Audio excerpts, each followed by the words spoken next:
मेरे प्यारे कृष्ण भक्तों, सत्य सनातन धर्म में ईश्वर की वाणी का जो ज्ञान है वो श्रीमद् भगवद गीता और वेदों में छिपा है।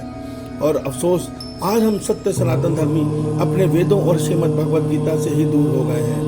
मेरे प्यारे कृष्ण भक्तों, हमारे चैनल सनातन धर्म ज्ञान गंगा का यह प्रयास है कि वेदों तथा श्रीमद् भगवद गीता का ज्ञान प्राणी मात्र तक दोबारा पहुंचे, जन जन तक यह ज्ञान पहुंचे। इसी से हमारे धर्म की रक्षा होगी, इसी से हमारा धर्म बढ़ेगा।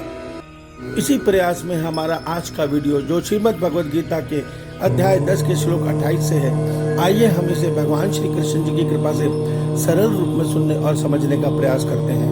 जय श्री कृष्ण। आयुधानामहं वज्रं धेनूनामस्मि कामधुक् प्रजनश्चास्मि कन्दर्पः सर्पाणामस्मि वासुकिः।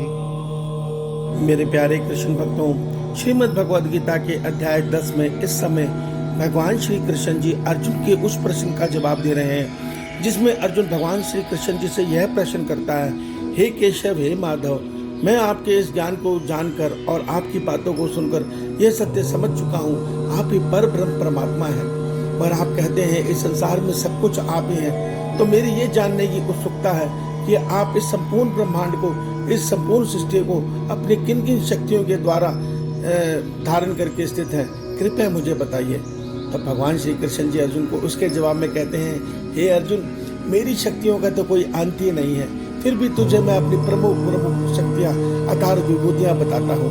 उसी में आज भगवान श्री कृष्ण जी अध्याय 10 के श्लोक 28 में हमें यह सत्य बता रहे हैं कि हे अर्जुन, मैं शस्त्रों में वज्र हूँ और संपूर्ण गौओं में मैं कामधेनु गौ हूँ। शास्त्र रीति से संतान की उत्पत्ति का हेतु कामदेव अर्जुन मैं ही हूँ और सर्पों का राजा सर्पराज वासुकी भी मैं ही हूँ। मेरे प्यारे कृष्ण भक्तों, भगवान श्री कृष्ण जी इस संसार की उन प्रमुख शक्तियों के विषय में बता रहे हैं जिनके द्वारा यह संसार संचालित होता है। आज के श्लोक में भगवान यह समय सत्य बता रहे हैं, जो इंद्र का शस्त्र है वज्र, वो सब भगवान श्री कृष्ण जी हैं। इतना ही नहीं, एक श्लोक में भगवान हमें बताते हैं जो इंद्र हैं वो भी मैं ही हूँ। इससे आगे भगवान कहते हैं, जो शास्त्र विधि से संतान उत्पत्ति के लिए काम क्रिया में पुरुष और स्त्री भाग लेते हैं, वो उसमें जो काम वासना कामदेव द्वारा उत्पन्न होती है वो भी मैं ही हूँ। और अर्जुन, इतना ही नहीं, सर्पों का राजा वासुकी भी मैं ही हूँ। मेरे प्यारे कृष्ण भक्तों, श्रीमद् भगवद गीता के अध्याय 7 के श्लोक 19 में भगवान श्री कृष्ण जी अर्जुन के माध्यम से हम सब मनुष्य को यह सत्य बता चुके हैं कि बहुत सी जन्मों की निष्काम साधना के बाद जब मनुष्य को तत्व ज्ञान प्राप्त होता है तो वो ये सत्य देखता है कि इस ब्रह्मांड में, इस सृष्टि में परमात्मा के अतिरिक्त और कुछ भी नहीं है।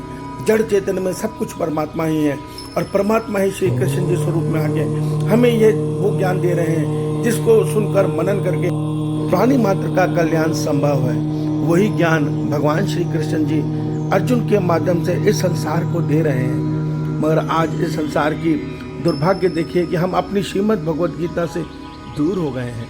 हम ये कहते हैं कि ये गीता तो हमें विरक्ति देती है, हम तो गृहस्थ हैं, हम गृहस्थ आश्रम का पालन करेंगे और भगवान की पूजा करेंगे, इसी में हमारा कल्याण छिपा है। मेरे प्यारे कृष्ण भक्तों, भगवान श्री कृष्ण जी कर्म करने को मना नहीं करते। भगवान कहते हैं हर कर्म को कर, युद्ध जैसे कर्म को भी कर, मगर उसमें लिप्त मत हो, अर्थात उसमें आसक्ति मत रख। युद्ध करना है तो क्षत्रिय वो युद्ध करे जो अधर्म के खिलाफ हो, ब्राह्मण वो युद्ध करे जिससे वो ज्ञान से संसार की सेवा करे, वैश्य वो युद्ध करे जो संसार की जरूरी उपयोगी वस्तुओं का उत्पादन या क्रय विक्रय करके संसार की सेवा करे, और शूद्र इन सब का कर्मचारी बनकर इनकी सेवा करके अपना कर्म करे।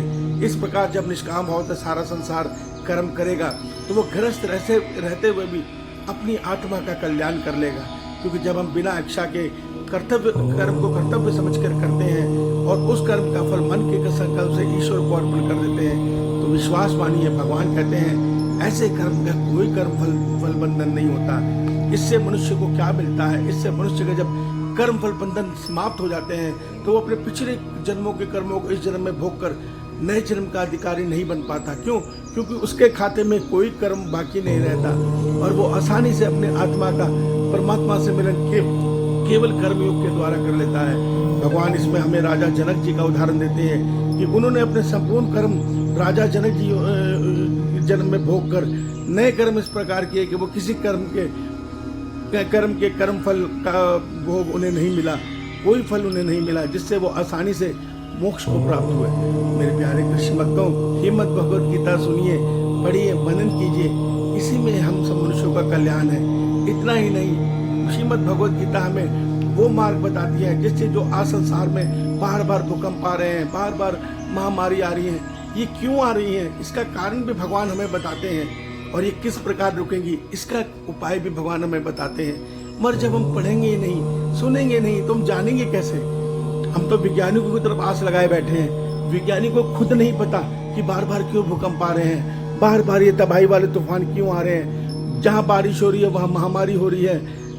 हर तरफ से मनुष्य बेचैन है, परेशान है, भागे जा रहा है अंधी दौड़ में। अंत में खाली हाथ नए जन्म में चला जाता है, कुछ ही को कुछ नहीं मिल रहा। कलयुग में अधर्म बढ़ता जा रहा है, पाप बढ़ता जा रहा है और वेद व्यास जी की वाणी सत्य होती नजर आ रही है कि आने वाला कलयुग बिना अन्न जल के लोग मरेंगे, आपस में जल के लिए, अन्न के लिए लड़ाइयाँ होंगी, लोग स्वार्थी होंगे, मनुष्य की आयु 30 वर्ष से भी नीचे घट जाएगी। इसलिए 10-15 वर्ष की उम्र में ही, 10 वर्ष से नीचे उम्र में ही गर्भवती हो जाएंगी। ये सारा समय हमने देखना है। हम ही आएंगे, हमारी जीवात्मा ही नया शरीर धारण करके इस समय को भोगने वाली है। क्यों? क्योंकि हम अपने शास्त्रों की आज्ञा का पालन नहीं कर रहे। जो भगवान ने हमें समझाया है वेदों के माध्यम से, श्रीमद् भगवद गीता के माध्यम से, हम उस मार्ग से भटक गए हैं। मेरे प्यारे कृष्ण भक्तों, हाथ जोड़ता हूँ, इसको ध्यान से सुनिए, मनन कीजिए और सत्य सनातन धर्म नहीं, पूरे संसार के मनुष्यों को हाथ जोड़कर इसको बताइए। क्योंकि जब संसार के प्राणी धर्म की राह पर चलेंगे, हम अपने सृष्टि के कारक देवताओं की इज्जत करेंगे, अर्थात उनको स्वच्छ रखेंगे, अग्नि को, जल को, वायु को, आकाश को, पृथ्वी को। तो भगवान कहते हैं बदले में ये भी हमें स्वच्छता प्रदान करेंगे। जब सुंदर वायु होगी तो वो हमें अच्छा जीवन देगी हमारे शरीर को। जब धरती में हम जहर नहीं डालेंगे, अर्थात उर्वरक और कीटनाशक नहीं डालेंगे, तो धरती में अच्छा अन्न प्रदान करेगी जिससे लंबी आयु प्राप्त होगी। हम नदियों को गंदा नहीं करेंगे, शुद्ध जल पिएंगे तो उससे हमें लंबी आयु मिलेगी। हम अपने वातावरण को गैसों के द्वारा जहरीला नहीं करेंगे तो ये वातावरण हमें को लंबी उम्र देगा।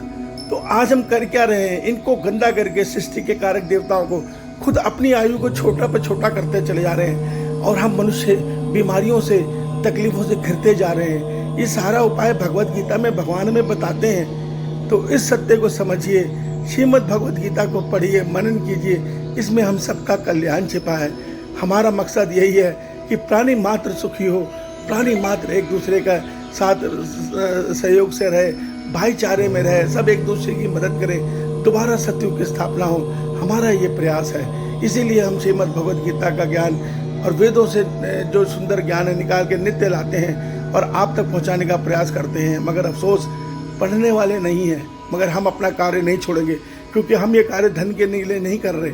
हम ये कार्य भगवान की प्रेरणा से सेवा हेतु कर रहे हैं। हमारा मकसद है भगवान के ज्ञान को प्राणी मात्र तक पहुंचाना। आगे हरि की इच्छा, आगे प्रभु की इच्छा। जय श्री कृष्णा। ईश्वर आप सबका भला करे। आपका दिन शुभ हो। जय श्री कृष्णा। जय श्री कृष्ण।